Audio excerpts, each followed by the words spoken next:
Now, going over to the business blunder of the day, you have beds being recalled because they actually cause injury. It looks like about 580,000 beds are being recalled. Now, this is thanks to Business Insider NPR, and they note that more than 500,000 beds sold at retailers like Walmart and Wayfair are under recall because they can break during use, which has resulted in dozens of injuries, which that's not great. They perhaps did not take into account the American waistline or the weight and making it more rigid.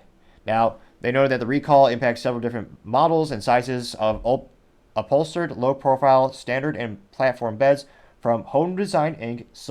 The Silver Lake. What?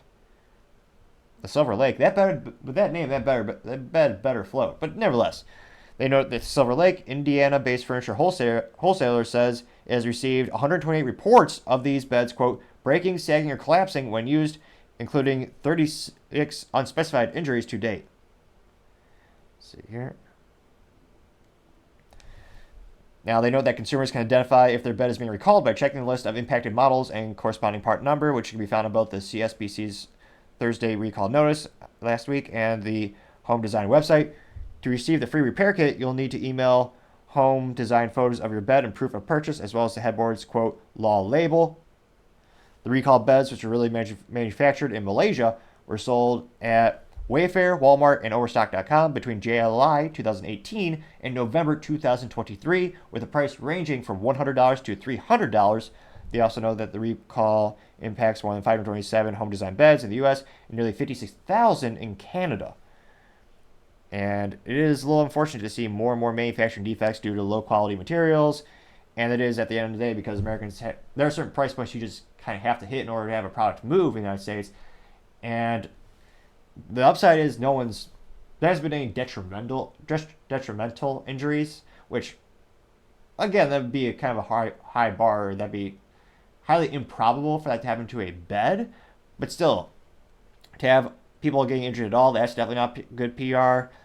And I suppose the silver lining might be it probably won't be too detrimental because they sound like they're more aggressive price point entry level products, which more often than not, there's not a lot of brand allegiance, so to say. You're mainly buying it because it's the lowest price bed or lowest price option. I don't think a lot of people will, the brand, whatever it is, slapped on the box, I don't think that'll be tarnished too much.